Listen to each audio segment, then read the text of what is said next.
ले रहे हैं। हालांकि इस पर मैं बीजेपी के प्रवक्ता से भी जवाब लूंगा, लेकिन शहर आपको नहीं लगता कि जब इस प्रकार की चीजें सामने आती हैं, आपने स्वीकार भी किया ये बहुत शर्मनाक है इस्लाम के लिए भी, कि इस प्रकार के लोग जो है पूरे इस्लाम को बदनाम कर रहे हैं, और आपको नहीं लगता कि हमारे देश के तमाम मौलाना, मुफ्ती और तमाम जो आलिम वगैरह होते हैं आप में, इन लोगों को आगे आना चाहिए जब इस प्रकार की गतिविधियां हों कि 8 आतंकवादी पकड़े गए हों, खुलकर एक प्रेस कॉन्फ्रेंस होनी चाहिए या खुलकर सामने आना चाहिए और एक संदेश देना चाहिए हमारे देश के मुसलमान युवाओं को कि भाई आप एपीजे अब्दुल कलाम बनो, आप ये आतंकवादी क्यों बन रहे हो?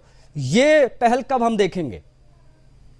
ये पहल आप कभी नहीं देखेंगे मुझे लगता है शिव जी, क्योंकि हाँ, ये बात आप सही कह रहे हैं कि यार जो मासूम, मुझे आपकी बात पे हंसी आई कि यार मासूम दिख रहे हैं ये जो, हाँ, और ऐसा आप इसलिए नहीं देखेंगे कि हाँ, सबका अपना अपना एक जैसे कहते नहीं है कि दान ही सही, दान के रूप में एक नंबर का ही पैसा सही, लेकिन कुछ ना कुछ तो सबके पास है जो सक्षम है। और सक्षम लोग इसलिए नहीं बोलते कि उनका पेट भरा भरा हुआ है। अब देश में क्या हो रहा है, उनको देश से प्रेम ही नहीं है, मोहब्बत ही नहीं है, तो क्या बोलेंगे? और किसी की जिंदगी आबाद हो या बर्बाद हो उनसे कोई मतलब नहीं है। सब अपनी अपना देख के सिस्टम सही है सबका और सब बैठे हुए हैं। उनको आपसे मोहब्बत नहीं है, उसको हिंदू भाई मारे जाए या क्रिश्चियन भाई मारे जाए, किसी और से कोई परवाह नहीं है, किसी की कोई परवाह नहीं है, तो बोलेंगे क्यों? और सबसे दूसरी बात, एक चीज आप नोट करिएगा कि शरीयत खतरे में आ जाएगी। अगर वो कुछ बोलते हैं इस्लाम के खिलाफ तो शरीयत खतरे में आ जाएगी, शरीयत वाले लेके बयान बैठ जाएंगे। फिर जो मोटिवेट करते हैं उल्टी सीधी जो ये बता देते हैं कि हाँ ये सुन्नत ये है और फर्ज ये है, तो ये सारी चीजें क्या बताएंगे किसी को?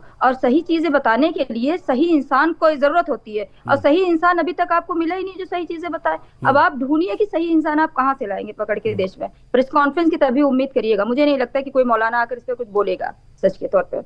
नहीं, बोलना चाहिए, वैसे कोई बोलेगा नहीं, बात सही है आपकी, और ये अपने आप में बहुत महत्वपूर्ण हो जाती है क्योंकि, और ये जो देशभक्ति की आपने बात की ना मैम, ये देशभक्ति का कोई कोर्स नहीं होता है कि कोर्स कराया जाए देशभक्ति का, वो अपने आप होता है, वो अपने आप हम लोग के अंदर डेवलप होता है कि हाँ भाई हम जिस देश में रहते हैं हमारा देश सबसे ऊपर है, इससे बढ़कर कुछ है ही नहीं। आज जान की बाजी लगानी पड़े तो हंसते हंसते आप जान दे दें अपने देश के लिए, ये भाव कैसे आएगा? ये भाव, ये इस प्रकार के लड़के जो दिखाई दे रहे हैं इसमें हर वर्ग के दिखाई दे रहे हैं। इसमें दो ये मासूम जो है देखिए, वो भी 18-19 साल वाले वो भी हैं।